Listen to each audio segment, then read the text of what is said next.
aumenta mi fe, Señor, aumenta mi fe, aumenta mi fe, Señor, aumenta mi fe, que nunca olvide tus promesas, que nunca olvide tus palabras, que Él lo crea, que no lo dude jamás. Tu palabra me dice, todo el que pide se le dará, y el que toque a la puerta se le abrirá. Todo es posible, todo es posible para ti, Señor. Aumenta mi fe, Señor, aumenta mi fe, aumenta mi fe, Señor, aumenta mi fe, aumenta mi fe, aumenta mi fe, aumenta mi fe, aumenta mi fe, aumenta mi fe, aumenta mi fe, aumenta mi fe, aumenta mi fe, Señor.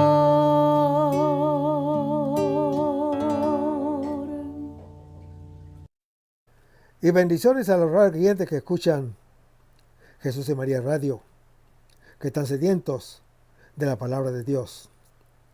Les envía un saludo a su hermano Américo Tejada, de la parroquia San Simón Stack San José, que está localizada en el Bronx y pertenece a la Arquidiócesis de Nueva York. Estamos aquí todos los lunes y los domingos, de 5 a 6 p.m., hora de Nueva York. A los hermanos y hermanas que viven en la ciudad de Nueva York, que quieran ponerse en contacto con su servidor, pueden llamarme al 718-933-5299. En este segmento de estudio bíblico titulado Crece en tu fe, estamos estudiando el Evangelio según San Lucas. El evangelista Lucas fue discípulo y compañero del apóstol San Pablo. Fue de origen antioqueño. Era pintor, buen conocedor de la lengua griega, hombre culto, escritor con mentalidad histórica. La tradición apostólica consideró desde el inicio este evangelio como texto sagrado e inspirado por Dios. La identidad del evangelista Lucas, por consiguiente, es dinámica y quiere transformar los rasgos del creyente en los de aquel en quien se cree. Y este es Jesús, que es palabra de Dios, que reveló en el suyo el rostro del Padre. Este evangelio es el evangelio de la misericordia. Describe a Jesús como centro del tiempo. En Jesús se cumple tanto el pasado de la promesa hecha a Israel como el futuro de la salvación abierta a toda la humanidad. El evangelista Lucas se dirige a un lector que proviene del paganismo, pero que ya es creyente y que desea conocer cada vez más a fondo el rostro amado de su Señor y Salvador Jesús. Estamos en el capítulo 8 del Evangelio según San Lucas, pero ahora vamos a comenzar con oración y lo hacemos en el nombre del Padre, del Hijo y del Espíritu Santo. Señor, que todo lo que hagamos este día inicie con tu bendición y termine con tu ayuda. Que todo lo que digamos este día sea motivado por tu amor e inspirado por tu gracia. Que nuestras obras de este día reciban tu inspiración y perduren en tu paz. Todas estas cosas, Padre Celestial, te las pedimos en el luz y poderoso nombre de tu Hijo Jesús, que vive y reina en unión del Espíritu Santo, quien es Dios, por los siglos de los siglos. Amén. Los créditos de estudios bíblicos son dados al Padre Silvano Fausti, a la Biblia de Jerusalén y a la hermana Evelyn Morán y su ministerio de música. A los hermanos y hermanas que viven en el Bronx, para invitarlos a nuestro ciclo de oración de la parroquia San Simón Stack San José, que está localizada en el 2191 Valentine Avenue, esquina calle 182, comenzando con la misa a las 10:30 p.m. todos los viernes por la noche. Para anunciarles que también tendremos una misa de sanación el segundo viernes de cada mes, a las 10:30 p.m., donde se impartirá el sacramento de la unción de los enfermos y también se orará por ellos. Así que traigan todos sus enfermos o vengan para orar por ellos. Habrá acceso para personas en silla de ruedas. También tendremos una hora santa con la exposición del Santísimo, todos los jueves de 7 a 8 p.m., así que están todos invitados. En el segmento anterior estábamos leyendo la segunda parte del versículo 8 que dice, dicho esto, gritó. Hermanos, el Señor Jesús gritó. Comenzó y aún no ha dejado de gritar la invitación a escuchar de tal modo que se comprenda, y su grito de entonces llega hasta nosotros. Le interesa que sus oyentes no tengan una lucha o una escucha marginal por el camino. Y esto puede ser superficial, como son las piedras, ni ahogada por 1000 asuntos, como son los abrojos. El Señor Jesús grita pocas veces. En este capítulo, hermano que me escuchas, gritará la orden para despertar a la hija de Jairo, que había muerto. Más adelante, gritará en la cruz su confianza al Padre Celestial más allá de la muerte, como lo anuncia Lucas capítulo 23. Se grita para superar un ensordecimiento producido por otras voces. El grito del Señor Jesús está siempre en relación con momentos decisivos, en los cuales es cuestión de vida o de muerte. En efecto, la escucha de la palabra de Dios, entregada a la gente, es cuestión de vida y de muerte, como lo anuncia Deuteronomio en su capítulo 30. Pero vayamos a Lucas capítulo 8, versículos 9 y 10, donde se lee, le preguntaban a sus discípulos, ¿qué quería decir esa parábola? Y él dijo, a ustedes les ha dado a conocer los misterios del reino de Dios, pero a los demás en parábolas. Y así, por más que miran, no ven, y por más que escuchan, no entienden. Hermanos, después de haber narrado la parábola, el Señor Jesús explica por qué habla así. Es un modo particular de proponer la verdad. Si es importante decirla, es igualmente importante que sea comprensible. Esto vale especialmente cuando se trata de verdades reveladas, que no pueden ser descubiertas por el que las busca sin que ninguno se las diga. Hermanos, la palabra de Dios, que reúne y forma a los discípulos en la escucha, tiene una doble dimensión. Una es el anuncio misionero que lleva a la fe y hace al discípulo, lo hace fiel. La otra es la instrucción sucesiva que alimenta y hace crecer hasta producir frutos abundantes y maduros. La misma palabra de Dios, que en el anuncio funda la iglesia, en la instrucción siguiente la mantiene viva y fecunda. Por consiguiente, hermano que me escuchas, además de la palabra de Dios al interior, existe siempre también la que está al exterior, o sea, la misionera. Esta nace de la iglesia y hace nacer por doquier la iglesia y anuncia toda la salvación, mientras la instrucción interior lleva a la gnosis de los misterios del reino de Dios. El anuncio exterior despierta su curiosidad. Esto se hace en parábolas, porque las parábolas, al decir de una manera velada la verdad, estimulan el apetito de una gnosis más profunda.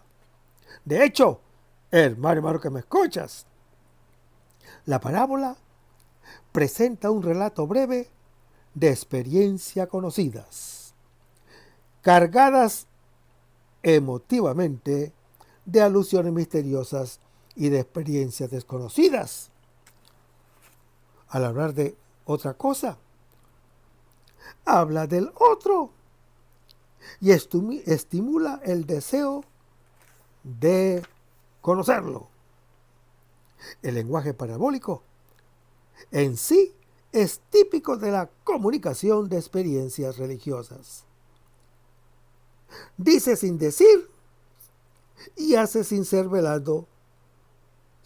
velando lo que en sí no puede ser escuchado ni visto. De aquí nace el conocimiento contemplativo, que es directamente inefable, porque es objeto directo de una experiencia. Puede precisamente decirse solo indirectamente mediante parábolas. Por consiguiente, hermano que me escuchas, estas son una primera aproximación velada y confusa a lo que es la escucha y la visión distinta de los misterios. La oscuridad intencional y necesaria de la parábola plantea el interrogante y despierta el interés por un conocimiento más profundo de tipo experiencial.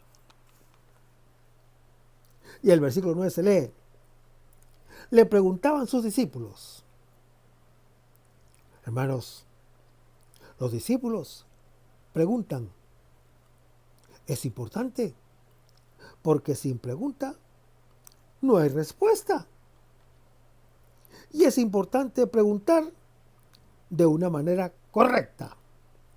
En efecto, la pregunta contiene ya previamente la respuesta, que necesariamente responde a esa pregunta. El sentido de la parábola es precisamente el de suscitar la pregunta deseada. Ella, al mostrar sin hacer ver y al decir sin hacer comprender, es especialmente adecuada a abrir al deseo de ver y de escuchar. Solo al que pregunta y escucha debidamente la respuesta, se le concede el conocimiento. El paso de ser muchedumbre a ser discípulo de los otros al ustedes del versículo 10 es fruto de esta pregunta. Discípulo es el que, al responder a la pregunta, interroga e interpela en un diálogo siempre abierto: respóndeme y te responderé. El preguntar es la verdadera respuesta del hombre, que se siente interrogado y no sabe qué responder, sino declarando la propia capacidad de escuchar la revelación. Este círculo escucha, pregunta y pregunta, escucha de la palabra de Dios, constituye al discípulo, que sigue siendo oyente interrogado e interrogante de la palabra de Dios. Y el versículo 10 se lee: y él dijo. Hermanos, el Señor Jesús, antes de responder a la pregunta de los discípulos, dice el motivo por el cual habla en parábolas. Ante todo, hace una distinción entre un ustedes eclesial y los otros que no comprenden. Se subraya la necesidad de entrar en esta dimensión interna comunitaria para comprender lo que se mira y se escucha. La parábola tiene la función de estimular al oyente para esto, respetando su libertad. Estos ustedes son los de los versículos 2, 3, 8 y demás. Están con el Señor Jesús. Son un buen terreno porque escuchan con un corazón hermoso y bueno, guardan la palabra y la hacen fructificar en la perseverancia. Escuchan y ponen en práctica su palabra, es decir, son su verdadera familia. A estos ustedes, Dios les concede conocer los misterios del reino de Dios. El evangelista Lucas no declara aquí cuáles son estos misterios. Los conoce solamente el que interroga al Señor Jesús y entra en diálogo con su palabra. Los discípulos tienen como don una gnosis que los otros no tienen. Estos otros ven el vitral como desde afuera. Deben entrar y formar parte de ustedes para verlo. La clave para entrar en este conocimiento había sido secuestrado por los escribas, los cuales, sin entrar, impedían el acceso, como lo anuncia Lucas capítulo 11. Hermanos, el Señor Jesús ya ha introducido allí a sus discípulos. Los otros, precisamente porque miran sin ver y escuchan sin comprender, son estimulados a entrar para comprender y ver. Las parábolas del evangelista Lucas no tienen, como en el evangelista Marcos, la función de mantener cerrada la verdad al que no la quiere, como lo relata Marcos capítulo 4. En cambio, cumple la función de un anuncio inicial que abre hacia la verdad, despertando el deseo de interrogar. En efecto, hermano que me escuchas, la parábola en sí no es transparente. Representa un enigma, una adivinanza que mueve al hombre y lo coloca en la perspectiva de una búsqueda. Lleva naturalmente a preguntar y a escuchar. Es el comienzo de la conversión, hasta cuando se llegue a formar parte de ese ustedes, al cual se revela los misterios de Dios. Si el evangelista Marcos en su capítulo 4, con las parábolas, denuncia la ceguera de los oyentes para llevarlos a la conversión, el evangelista Lucas, con las mismas parábolas, quiere curar esta ceguera con la misma intención. En la perspectiva del evangelista Lucas, la parábola no puede entender o se puede entender como una primera luz en la noche. Es un anuncio misionero que invita al peregrino a entrar en la casa donde la luz es plena. Pero vayamos a Lucas capítulo 8, versículos 11 al 15, donde se lee: la parábola quiere decir esto: la semilla es la palabra de Dios. Los de a lo largo del camino son los que escuchan, pero cuando viene el diablo, les arrebata de la mente la palabra de Dios, para que no crean y no puedan salvarse. Los de sobre piedra son los que escuchan esa palabra y la aceptan con alegría, pero no llega a arraigar en ellos. Creen por un tiempo, pero cuando viene la prueba, se desaniman. Lo que cayó entre abrojos son los que escuchan, pero a lo largo de su caminar se dejan ahogar por las preocupaciones, la riqueza y los placeres, y así no llegan a dar frutos maduros. Por último, los que en buena tierra son los que, después de haber oído, conservan la palabra con corazón noble y generoso y dan fruto con perseverancia. Hermanos, a la explicación del lenguaje en parábolas, sigue la explicación de la misma parábola. Está reservada a aquellos a quienes se les ha dado a conocer los misterios del reino de Dios. Estos se identifican con el Señor Jesús. Palabra de muerte la palabra de muerte y resurrección. La semilla que conoce juntamente el fracaso y el éxito. La ley de la cruz como camino a la gloria vale tanto como para el Señor Jesús, como para el discípulo que lo sigue. Ya en la primera persecución que sufre la iglesia, comprende la propia historia como una idéntica con la de su Señor, al cual está asociada, como lo anuncia Hechos capítulo 4. Esta inteligencia de los misterios del reino es la fuente del valor para seguir creyendo y anunciando más allá de toda dificultad.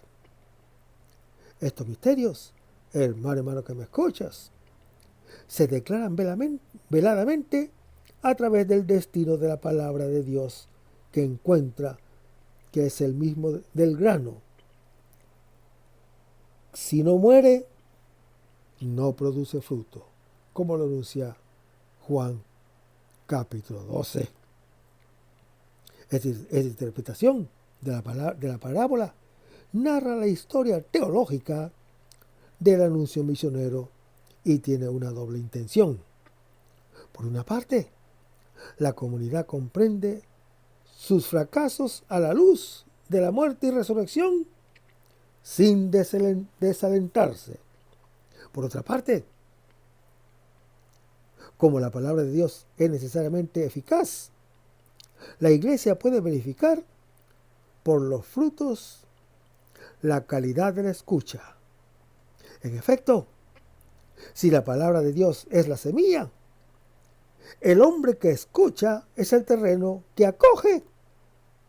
Entonces el fruto, descontada la bondad de la semilla, será proporcional a la docilidad de la escucha. Y el versículo 11 se lee: la parábola quiere decir esto. La explicación omite al sembrador y la siembra. Concentra la atención sobre su semilla, que es la palabra de Dios. Se trata de la palabra de misericordia, según Lucas capítulo 6, que nos hace llegar a ser hijos del Altísimo. El destino de esta semilla, ciertamente buena y fecunda, porque es la suya, dependerá de la acogida que encuentra. Producirá fruto donde encuentra buen terreno. Se puede hablar de un desliz moralista en el cual se hace depender el resultado de la escucha del hombre más que de la eficacia de la palabra de Dios, que obra en la fe. No, ciertamente. No se trata de contraponer al hombre a Dios, ni la palabra de Dios y su acogida, sino de combinarlos. La fe es precisamente la palabra de Dios acogida. El creyente que acepta a Dios, el evangelista Lucas, es muy católico. En él, todos los o se convierten en y, como ciertamente Dios y su palabra son buenos, el problema real es el del hombre. ¿Qué hacer? Como lo dice Lucas capítulo 3. ¿Qué hacer? Para acoger en la fe lo que Dios nos dice. En efecto, así como el terreno puede impedir el desarrollo de la semilla, así también el hombre puede dejar de responder a la palabra de Dios y volverla estéril con sus resistencias. Si la escucha no produce fruto, eso ciertamente no se puede atribuir a la esterilidad de la palabra de Dios, sino a la mala acogida. Por tanto, hermano que me escuchas, es necesario verificar la calidad de nuestra escucha. Y en el versículo 12 se lee: los de a lo largo del camino. Es interesante anotar que la semilla ahora no se hace coincidir ya con la palabra de Dios, sino con la misma persona y el modo como la acoge. Casi pasa a sugerir que la verdad de una persona es un grado de acogida de la palabra de Dios. En efecto, la identidad de uno es el fruto que lleva en él la palabra de Dios, porque uno se convierte en la palabra de Dios que escucha. El evangelista Lucas toma realmente en serio la capacidad que tiene el hombre de escuchar la palabra de Dios. Es un don que Dios ofrece a todo el que oiga el anuncio. De lo contrario, el anuncio no tendría sentido y en lugar de ser salvación, sería condena. A pesar de todas las dificultades que enumeran y que ya se han desenmascarado concienzudamente, son las resistencias que el enemigo coloca en el corazón del hombre. Es de suponer en todos los hombres la disponibilidad a creer. No solo la semilla es buena, sino que más allá de todo, el fruto será inesperadamente grandísimo. ¿Por qué? De todas las promesas que el Señor había hecho a la casa de Israel, ni una sola quedó en el vacío. Todo llegó a su cumplimiento, como lo anuncia Josué, capítulo 21. Seguimos leyendo el versículo. Los de a lo largo del camino son los que viven en la superficialidad y en la trivialidad de lo obvio, del se dice y del se hace. Es el camino por que todos recorren como camino real de la vida. Es el criterio común que no es neutro en absoluto en relación con Dios. En efecto, hermano que me escuchas,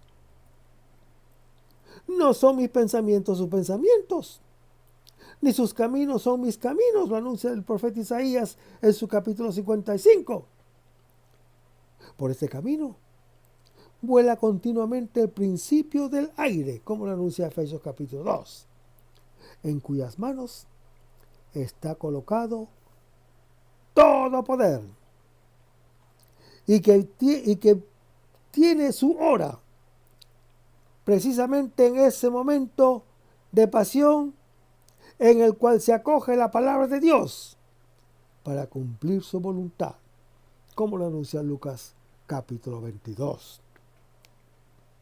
El diablo puede entrar en el corazón del hombre y llenarlo, como lo anuncia Hechos capítulo 5.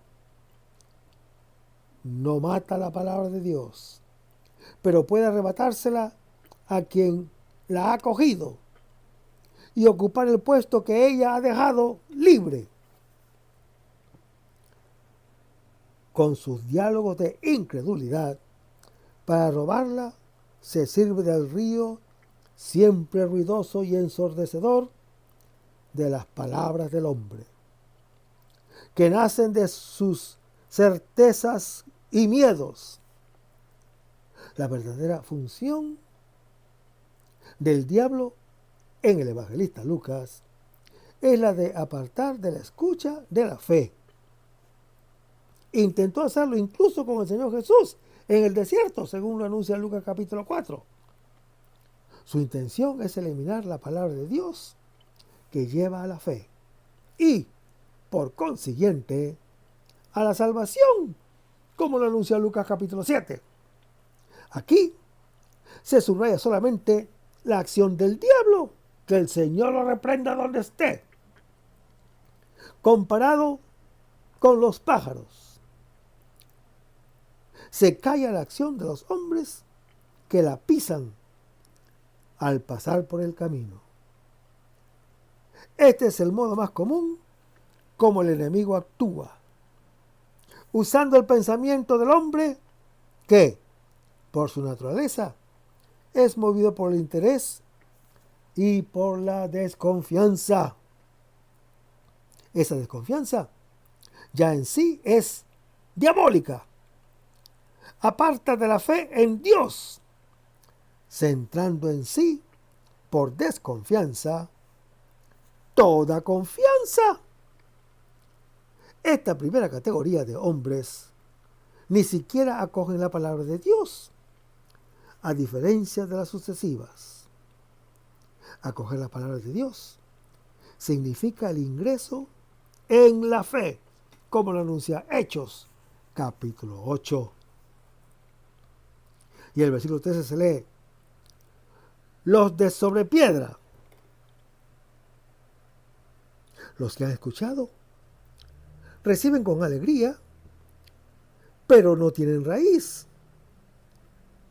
Son los de sobre piedra, y esta piedra es nuestro corazón.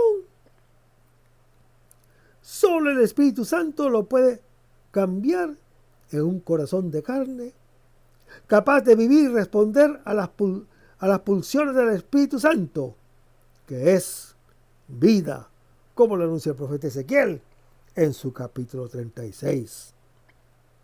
Este corazón de piedra, el encierro del hombre en su egoísmo, no es visible de inmediato. Viene al descubierto cuando el torrente de las contrariedades lava la pequeña cobertura de bondad. Por eso es posible una fe efímera.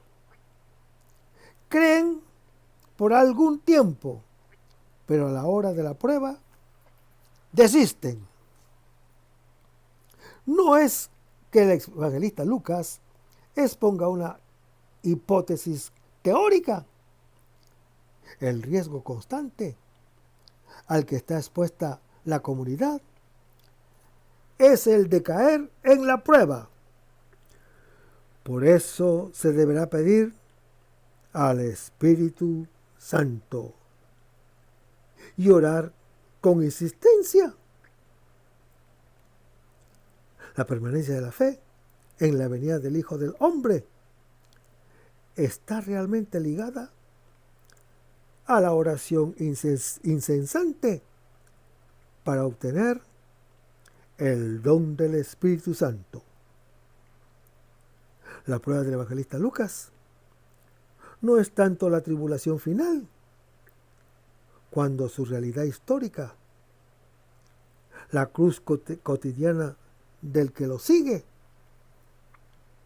ese diablo que tentó al Señor Jesús en el desierto y se retiró hasta el tiempo de la pasión, como lo anuncia Lucas capítulo 4, está siempre en acción como tentador en las dificultades del discípulo que sigue su camino en la pasión. Y el versículo 14 se lee: lo que cayó entre los abrojos. Hermanos, el enemigo quiere absolutamente que no se llegue a la fe que salva. Cuando lo logra impedirlo, al intervenir de un modo duro en el tiempo de la prueba, lo hace interviniendo de una manera blanda por el camino, sofoca la palabra de Dios, sirviéndose de sus aliados que están en nosotros. Es una sofocación progresiva, de la cual hay peligro de no darse cuenta. Su primer aliado son las preocupaciones y el afán, el ansia y la inquietud, incluso para las cosas buenas. En Lucas capítulo 10 se contrapone Marta, que tiene como principio de acción su preocupación o sus preocupaciones buenas, a María, que tiene como principio de acción la escucha, la calma y la confianza de la fe. Las preocupaciones de las cuales obedecemos están en el origen de nuestras ocupaciones, son fuente de nuestra acción y en verdad no son más que las 1000 voces de la serpiente a la que obedecemos en lugar de obedecer a Dios y tener confianza en Él. El afán-miedo es en toda la Biblia el espía de las carencias de la fe. Sofoca la vida, que es la obediencia a Dios, como lo anuncia el profeta Isaías en su capítulo 57. El segundo aliado es la riqueza. En el evangelista Lucas es muy fuerte la tensión hacia la pobreza, que es el rostro concreto de la fe y de la caridad, porque llega a fiarse del Padre Celestial y a compartir con los hermanos, como lo anuncia Lucas capítulo 11. El tercer aliado está constituido por los placeres de la vida. El evangelista Lucas es muy sensible a lo que es hermoso y placentero, desde el vestido hasta la mesa y hasta los honores. Por eso insiste mucho en la humildad de Cristo. Estos son los puntos débiles del hombre. Nuestras alianzas fáciles con el enemigo, que son las 3 concupiscenciales que la habla 1 Juan capítulo 2, mientras en las tentaciones el Señor Jesús lleva hasta el fondo. Nosotros corremos el riesgo de perdernos a causa de nuestros miedos y por nuestros deseos, aliados del enemigo. El versículo 15 lee: los que en buena tierra. Las condiciones para acoger la palabra de Dios con fruto son el corazón hermoso y bueno. Es propia del evangelista Lucas esta traducción evangélica del ideal griego, trasladado al corazón del hombre. El corazón es la capacidad interior vital de acoger la palabra de Dios. Es hermoso porque se adorna con ella y la guarda, como lo anuncia 1 Pedro capítulo 3. Es bueno por cuanto produce fruto mediante la perseverancia, sobre todo en los momentos de prueba. El centuplo del fruto está ligado a este escuchar, a este conservar y perseverar, cotidianos a toda prueba. Él es la gnosis de todos los misterios del reino y corresponde a las 10 minas que todos los siervos reciben. Es el fruto de la escucha de la palabra del Señor, que lleva al creyente a reflejar sobre su rostro la luz del Padre de la Misericordia, que el Señor Jesús ha revelado en Lucas capítulo 6. Nos hace participar de su misma familia y nos inserta en el diálogo misterioso de exultación entre el Hijo de Dios y el Padre Celestial, como está narrado en Lucas capítulo 10. Concluyamos. Si estos frutos no existen, descartar la eficacia de la semilla, es necesario buscar, individuar y desenmascarar las resistencias específicas que oponemos a la escucha de la palabra de Dios.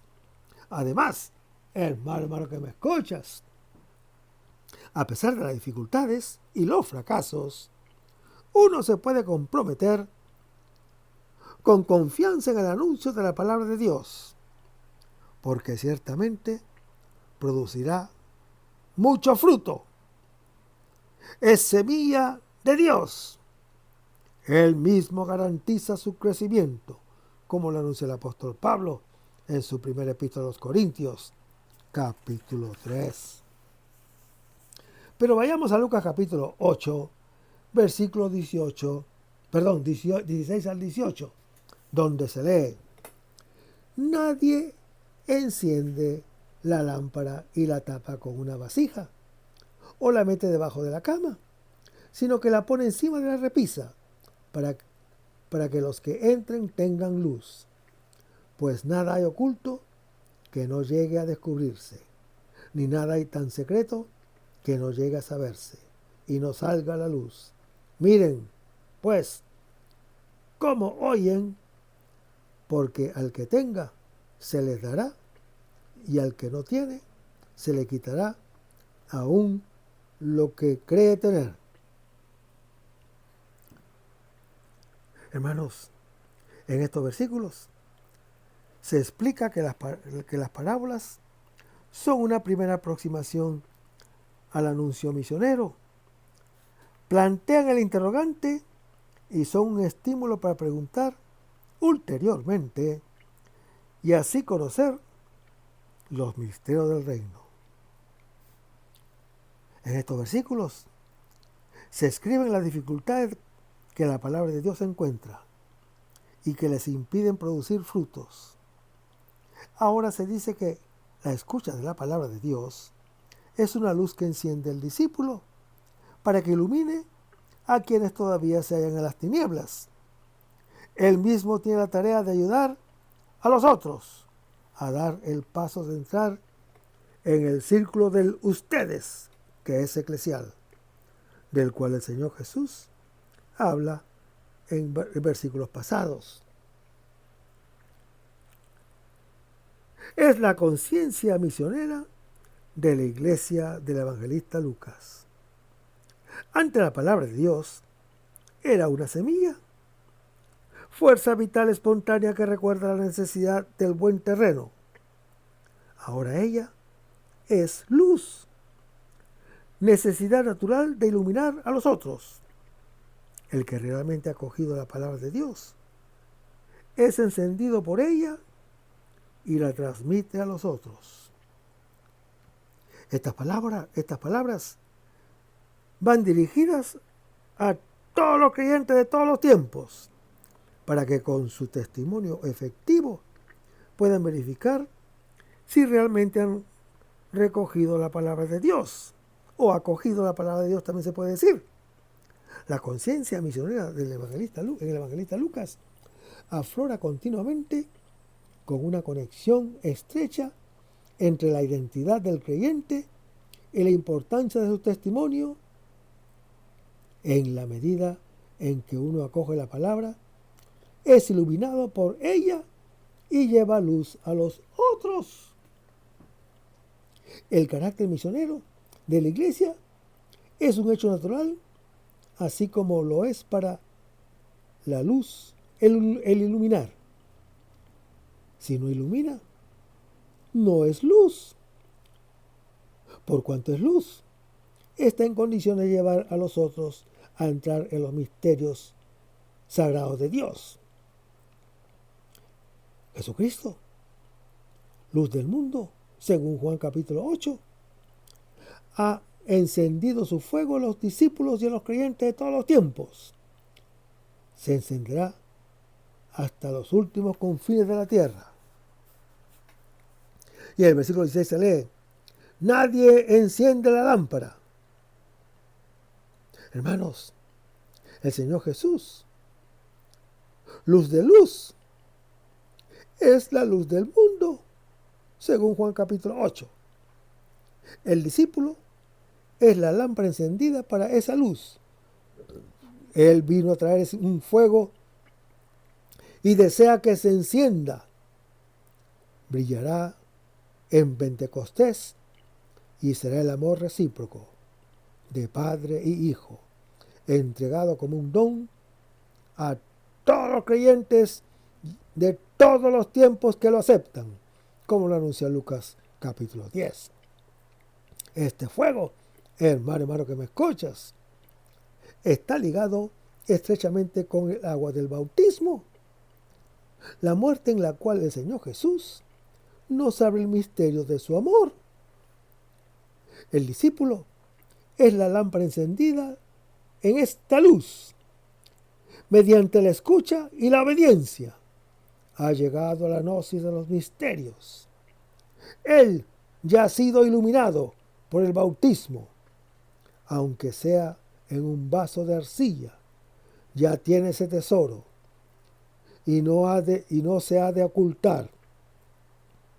Mi debilidad no ha de ser un pretexto para ocultarlo, sino que es un medio para manifestar en esa fuerza, que esa fuerza viene de Dios, como lo anuncia 2 Corintios capítulo 4. Nada me exime de entregar como un don aquello que he recibido como un don. Si no doy ese don, ni siquiera he recibido, así como la lámpara que ilumina no está encendida. Por eso el apóstol Pablo dice: ay de mí si no predicara el evangelio, en 1 Corintios capítulo 9. Si he conocido el misterio de Dios, no puedo dejar de revelarlo, así como la luz no puede dejar de iluminar. Ruge león, ¿quién no temerá? Hable Señor Dios, ¿quién no profetizará? Como lo anuncia el profeta Amós en su capítulo 3. Mi propia fragilidad no hará más que evidenciar la fuerza del evangelio, lo anuncia el apóstol Pablo en su primera epístola a los Corintios, capítulo 2, donde dice: cuando soy débil, entonces soy fuerte, como lo dijo en 2 Corintios, capítulo 12. El don tampoco puede ocultarse debajo del techo o del lecho, encerrado en mi intimidad. Mucho menos se ha de esconder debajo del lecho de mi pereza y de mi pecado que me tiene bloqueado. Hermanos, la luz, cuando se ha encendido, no hay que ocultarla, sino que debe iluminar a todos. Entre otras cosas, la lámpara no se preocupa por iluminar, basta que arda. Por eso la iglesia, en el evangelista Lucas, se autocomprende como necesariamente misionera. Un buen comentario a este versículo, cargado de tensión misionera, es el mismo libro de los Hechos de los Apóstoles. Los discípulos, encendidos desde el comienzo por el fuego de Pentecostés, llevarán esta luz hasta los últimos confines de la tierra. El apóstol Pablo, aunque siente que es un vaso de arcilla en 2 Corintios capítulo 4, en lugar de esconderla, es un vaso de elección que llevará ante los pueblos, a los reyes y a los hijos de Israel el nombre del Señor Jesús y le mostrará cuánto deberá sufrir por él, como lo anuncia Hechos capítulo 9. Al compartir la muerte de Cristo, como lo dice 2 Corintios capítulo 6, y completar en sí mismo lo que aún falta en su pasión, como lo dice Colosenses capítulo 1, el discípulo mantendrá encendido el fuego, así como su maestro será colocado sobre el candelero, desde el cual alumbrará a todos los creyentes. La experiencia apremiante de los misterios que se hizo urgente para el Señor Jesús en Lucas capítulo 12 y para el apóstol San Pablo en 2 Corintios capítulo 5, se hace exigencia de anuncio para la iglesia.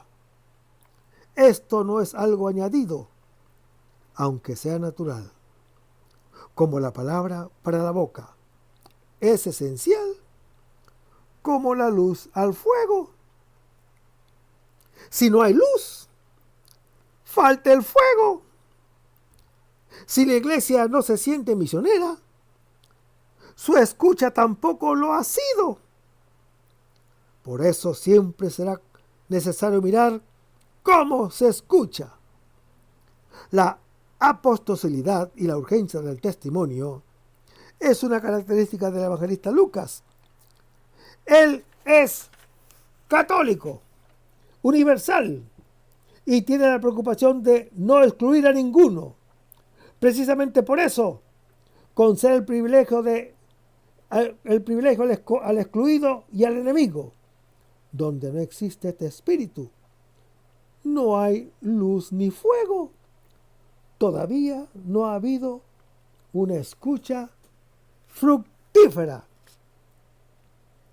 La urgencia de dar testimonio y la efectiva irradiación de la luz son las mirillas a través de las cuales vemos cómo hemos escuchado. Una prueba ulterior a esta visión misionera, típica del evangelista Lucas, es que, mientras el apóstol Mateo habla de alumbrar a los que están en la casa, el evangelista Lucas habla de todos los que entran. Son los lejanos que, atraídos por la luz, entran a la iglesia y acogen primero el anuncio en parábolas y luego la explicación de los misterios del reino. Y el versículo 17 se lee: pues nada hay oculto. Lo que está oculto son obviamente los misterios del reino, que, al igual que los discípulos, así deben ser revelados también a los otros. Estos ciertamente miran, pero no ven.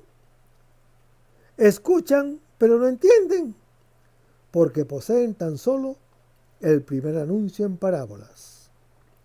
El enigma de las parábolas y la luz que emanan del que ha entrado los invita a entrar en una escucha más profunda. Dentro de la casa hay luz y se ve el amor mutuo del Padre Celestial y del Hijo de Dios, en el cual es introducido el creyente. Este es el gran secreto revelado porque sigue siendo siempre misterioso. La comprensión de él será fruto del camino, fruto de la escucha de la palabra de Dios. El apóstol San Pablo habla de un misterio escondido, revelado en el anuncio del Evangelio, que debe ser analizado en toda su amplitud, en toda su longitud, altura y profundidad, para conocer el amor de Cristo que supera todo conocimiento y estar colmados en toda plenitud de Dios, como lo anuncia el apóstol Pablo en su epístola a los Efesios, capítulo 3. Y el resto, hermano que me escuchas, lo vamos a ver en el próximo segmento. Manténgase en sintonía. Vamos a pedirnos con una oración y lo hacemos en el nombre del Padre, del Hijo y del Espíritu Santo. Señor Jesús, ayúdanos a conservar el fervor espiritual, la dulce y confortable alegría de evangelizar, incluso cuando hay que sembrar entre lágrimas, como Juan el Bautista, como lo hicieron los apóstoles Pedro y Pablo y los otros apóstoles, y también esa gran multitud de evangelizadores que se han sucedido a lo largo de la historia de la Iglesia Católica, con un ímpetu interior que nada ni nadie sea capaz de extinguir. Señor Jesús, que es esta la mayor alegría de nuestras vidas entregadas al Evangelio. Y ojalá que el mundo actual pueda así recibir la buena nueva de tu Evangelio, porque tenemos la tarea de anunciar el reino de Dios y de implantar tu iglesia en este mundo que todavía no te conoce. Toda esta cosa, Padre Celestial, te la pedimos en el dulce y poderoso nombre de Jesús, que vive y reina en uno del Espíritu Santo, quien es Dios, por los siglos de los siglos. Amén. Hasta el próximo segmento. Que el Señor nos bendiga.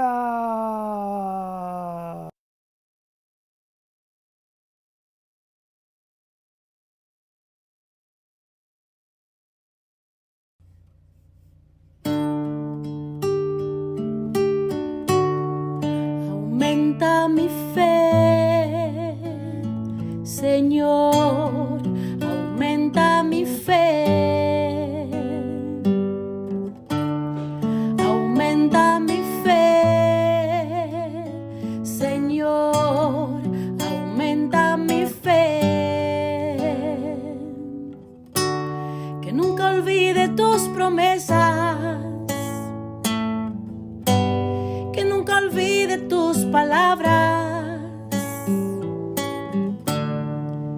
que Él lo crea, que no lo dude jamás.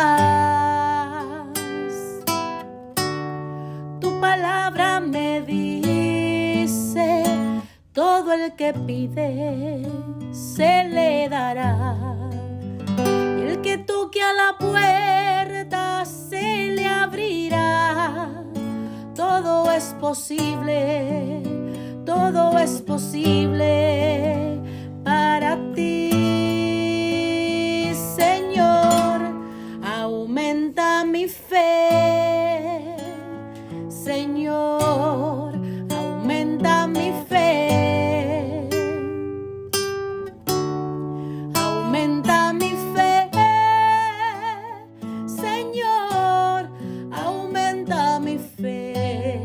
Aumenta mi fe, aumenta mi fe, aumenta mi fe, aumenta mi fe.